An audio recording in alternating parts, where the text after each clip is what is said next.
So I'm here with Sarah from Basil Lee Herb Farm, and been doing this quite a long time, long time. I have been growing herbs a long time. And we've brought her along to the channel for her herb expertise. Also, she's very invested in growing herbs hydroponically, which we will hear a lot about over the next course of times. It'll be a monthly feature for now. We'll see how it goes. We also want a lot of your feedback and input in what you would like to know as time goes by, and we can address those questions that you have, hopefully answer them. But for now, I'll hand you over to Sarah, and she can give you a little bit more information on what goes on around here. Thank you very much. All right. That's a wonderful introduction, Stuart. Really appreciate that. Thank you very much for giving me this opportunity to share with you and the YouTube followers all the information that I've gained over my 2 decades now in growing herbs. I did start way back in my teens. The wonderful world of herbs, the colours, the scents, the smells, all of that kind of thing brought me into You're also them. moving into edible flowers as well. Edible flowers, yes. The pretty factor of the plants. The demand is at the moment in the culinary world, the edible flowers, which work hand in hand with herbs. The majority of the edible flowers are herbs. So I've got marigolds right here, which everybody will be very familiar with. However, what I will move forward in one of our, absolutely, if people want to know more about edible flowers, please, comment below. We will have probably a we'll feature definitely video have to have on a edible feature herbs. on it. But we do need to make sure Edible that flowers, you're sourcing your edible flowers from the right way, and then you're also growing them the right way, because of course they are not a pretty colour thing, but a food thing. So we need to treat our edible flowers the same way as we would be our vegetables, and making sure that we're not putting any nasty sprays and those sorts of things on there. Exactly. And sourcing them from places that aren't calling them potted colour, because there is that difference between horticulture and agriculture. There is a definite line divide. of you don't go out and just eat any flower. These are specifically grown to be edible. Yeah, exactly. So, and they all do have those wonderful flavours and tastes which can enhance the meal or just make it very, very pretty. But I would love to share that knowledge in letting you know how to harvest them, as well as growing them, and then a little bit of useful uses for edible flowers as well. Maybe even a recipe. A recipe or 3, I reckon. I think we can do that. So, at this stage, you're probably wondering what Sarah does with all these herbs, and there's 2 things. One is an open day, which I'll get Sarah to talk about in a minute, and the other is retail, and Sarah can tell you all about that probably right now. So, I grow with the intent that I want you to grow. I sell mature seedlings, just like this spinach here, where there are lovely, beautiful leaves that you can use straight away, and then you can plant your seedling in the ground. I have a huge variety because I do love the generosity of plants and the wonderful things that they do. I make sure that I put a lot of the staples in there, sweet basil being one of our big croppers, as well as coriander, but I do like to put in an array of different types of things, such as this one over here.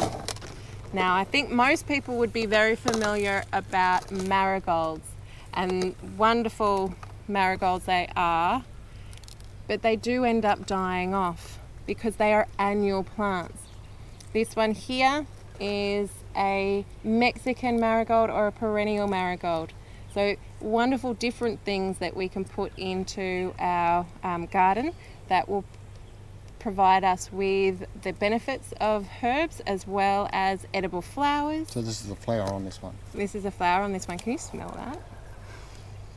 Oh, that's lots. That's almost minty, basil. Yeah, passion fruit. Passion fruit, yeah. Passion fruity, also known as passion fruit marigold. Not the smelly.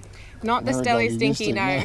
But that's one of the wonderful things that Basil Lee and I tried to do as a culinary herb educator. I put that within all of these retail seedlings, mature seedlings, into fruit and veg shops, because I've got this strange strange old-fashioned feeling like we should be getting our greens and things, including our herb seedlings, from our fruit and veg shops where we can. So there's a few really beautiful big fruit and veg that have great fruit and veg grocers that have great specials that I recommend if you're in a couple of Brisbane areas. Blunder Road down at Oxley on the south side. And we've also got Sam Coco's at Annalee, which is in the inner Brisbane area. Or there's also on the north side T-Bones at Aspley, or further north in the Moreton Bay, we've got the Northside Fruit Barn. More places online. Check out my website, basaleelivingherbs.com, for more of those locations. But if you can't get into those things, I do have the open days, which is how I met you. I've known about the open day for quite a while, and I have been trying to get here for quite a long time, but I finally made it last month. And there's people everywhere. I was quite, not surprised, but impressed, I guess, maybe. Oh, yeah. Thank you. I thought, oh, this is a good setup. But And you're I doing have the wanted to invite Sarah on to the channel for quite a long time, but we finally got last week. So the next one, it's the third Sunday, isn't it? It's the third Sunday. So it is something where it is for the 9 until 1 time slot. So you've got 4 hours to come in here and have a look. But it is something that it is a once a month event. It's something that you can sort of travel for the experience. I like to be able to give Gives the you a experience. chance to come and meet Sarah and pick her brains personally rather than ask questions over the internet and stuff. Yeah, you've got to... You got quite a few helpers here too. I do. Another stalls, there was honey. We do. We have hives here on the property, so we sell the honey from that. We've got the 2 hives down the back, but we've got a special hive at the top, which we do seasonally. So we have got the seasonal honey as well as Kim's cottage honey, who looks after the bees, because I'm allergic to bees.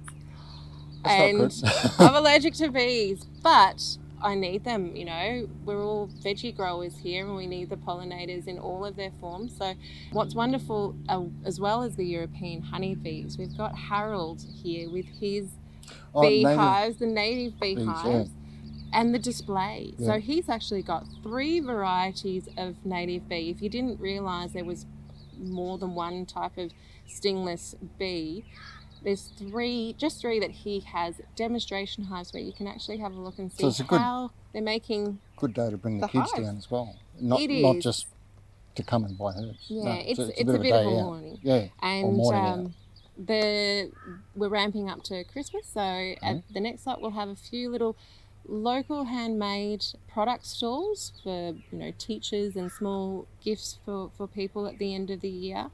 The next one is the 20th of November, 9 a.m. to 1 p.m. You can actually go to Humitix, which is the humanitarian booking site, and the information's up on there where you can register your interest. It's a free event to come and have a look. You park on site, and you come into my little green oasis down It's right here. there as you hop out the door, car door, or off your motorbike in my case. Yes. Thank you. Less parking space. That's right, yeah. If you've got any questions for the next video, for next time I come down and meet Sarah, if you've got questions, please let us know in the comments below. We'd love to hear from you. Anything you'd like to know about hydroponics, edible flowers, growing harvesting herbs. That's actually a skill to learn. Planting herbs, watering herbs, anything. Sarah will be able to answer your questions next time around. So the more you interact, the more it would mean to us as well. It makes our job a lot easier. Give to you. Yeah. You can direct our rambling knowledge. And I'm sure we'll get better. I'm not used to doing one-on-one. I don't know. Sarah, this is only the second time Sarah and I have met, so we're still getting to know each other as well as anything. But font of wisdom we've got here, and it's really great to have you on the channel. Thank you. I'm glad you come aboard. Thank you for asking me. But my main goal is to get the knowledge out there. Yeah. I believe in giving the knowledge and the fishing pole to be able to Catch your own.